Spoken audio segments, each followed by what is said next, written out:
तर युतीच्या घोषणेआधी ठाकरे बंधू शिवसेना प्रमुख बाळासाहेब ठाकरे यांच्या स्मृतीस्थळाला एकत्र येऊन अभिवादन करणार आहेत। दुपारी 12 वाजता पत्रकार परिषदेत ठाकरे बंधूंच्या युतीची घोषणा होणार आहे आणि त्यापूर्वी सकाळी 11 वाजता मनसे अध्यक्ष राज ठाकरे आणि उद्धव ठाकरे शिवाजी पार्क इथं शिवसेना प्रमुख बाळासाहेब ठाकरे यांच्या स्मृतीस्थळाला जाणार आहेत। या ठिकाणी बाळासाहेबांच्या स्मृतीस्थळी अभिवादन केल्यानंतर ठाकरे बंधू युतीची घोषणा करण्यासाठी रवाना होणार आहेत।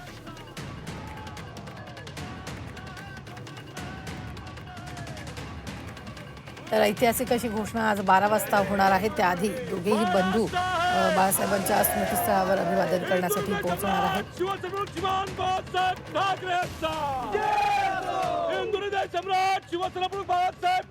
दुपारी 12 वाजता ही घोषणा होण्याआधी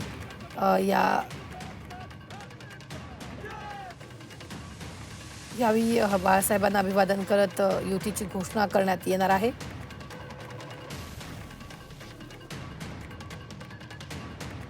या संदर्भात सीमा आढे आमच्या प्रतिनिधींनी घेतलेला आढावा पाहूया। महाराष्ट्राच्या राजकारणाची राजकीय समीकरण आजपासून बदलणार आहे, कारण उद्धव ठाकरे आणि राज ठाकरे तब्बल 20 वर्षांनंतर सोबत येत आहेत। राजकीय युतीची घोषणा आज 12 वाजता संयुक्त पत्रकार परिषद घेऊन करणार आहे। पत्रकार परिषदेपूर्वी बाळासाहेब ठाकरे यांच्या स्मृतीस्थळावर येऊन बाळासाहेबांना अभिवादन करणार आहे आणि त्यानंतर संयुक्त पत्रकार परिषदेच्या माध्यमातून महाराष्ट्राला, मुंबईला संबोधित करतील। या ठिकाणी बाळासाहेबांना अभिवादन करण्यासाठी जेव्हा दोन्ही ठाकरे बंधू येतील तेव्हा दोन्ही पक्षाचे कार्यकर्ते मोठ्या संख्येने या ठिकाणी उपस्थित राहतील, कारण आज बाळासाहेब ठाकरे यांचं देखील स्वप्न पूर्ण होणार आहे। बाळासाहेबांची इच्छा होती की दोन्ही ठाकरे हे राज ठाकरे आणि उद्धव ठाकरे हे एकत्र आले पाहिजे आणि अनेक वर्षानंतर खरं तर बाळासाहेबांची यांची देखील इच्छा पूर्ण होते। आजपासून म्हणजेच आज युतीची घोषणा झाल्यानंतर अर्थात मुंबई आणि महाराष्ट्रातलं जे राजकीय समीकरण आहे ते बदलणार आहे, कारण उद्धव ठाकरे आणि राज ठाकरे यांच्यानंतर म्हणजे महाविकास आघाडीमध्ये नक्की काय बदल होणार हे आपल्याला आगामी दिवसामध्ये पाहायला मिळणार आहे।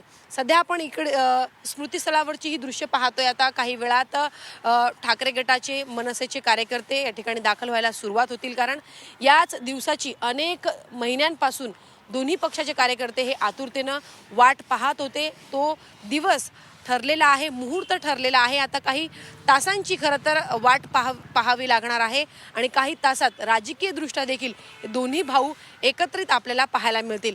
3.5 महिन्यांपासून वेगवेगळ्या कार्यक्रमांच्या माध्यमातून वेगवेगळ्या मंचावरती आपल्याला दोन्ही बंधू हे पाहायला मिळत होते, मात्र आज राजकीय दृष्ट्या हे आपल्याला एकत्रित पाहायला मिळतील।